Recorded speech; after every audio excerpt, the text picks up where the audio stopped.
The Brotherhood of Locomotive Engineers and Trainmen, or the BLET, agreed to approve a deal that would keep its 24,000 members from striking during the next legal protest period on December 9th.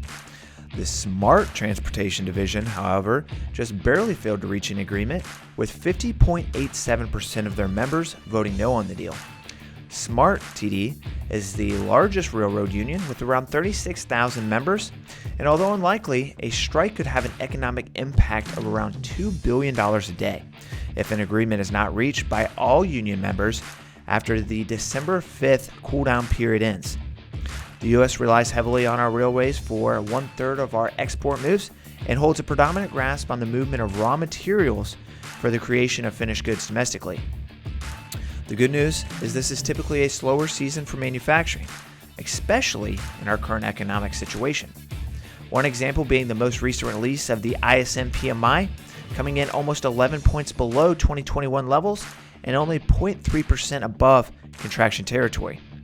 I suppose just the notion of a strike, however, could spark fear amongst some shippers, causing rail customers to leverage over-the-road capacity, as was seen back in September when similar nuances were present. Luckily, national truckload capacity is at its highest level since 2019, which would make it relatively easy for a valve to be turned for shippers to leverage a plethora of capacity. Now, historically speaking, when strikes have emerged, they have been short-lived, and with inventory levels remaining near full capacity for the majority of warehouses around the country, we should have a decent buffer period even if a strike emerges on a number of goods. Furthermore, under the Railway Labor Act, Congress does have the ability to impose a resolution from Biden's Presidential Emergency Board or order the trains to operate as usual with an extension of negotiations.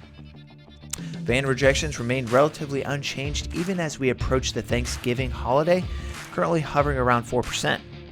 A little bit of life has sparked on the reefer rejection front, however, as the demand for refrigerated goods typically spikes right before Thanksgiving as consumers finish up their shopping meal prep.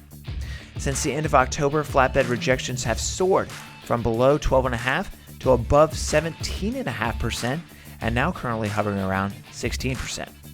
The spike directly related to building material retailers pushing for inventory replenishment before winter and a shift for some seasonal flatbed operators to jump back into the van or reefer markets as flatbed demand typically decreases as the cold sets in.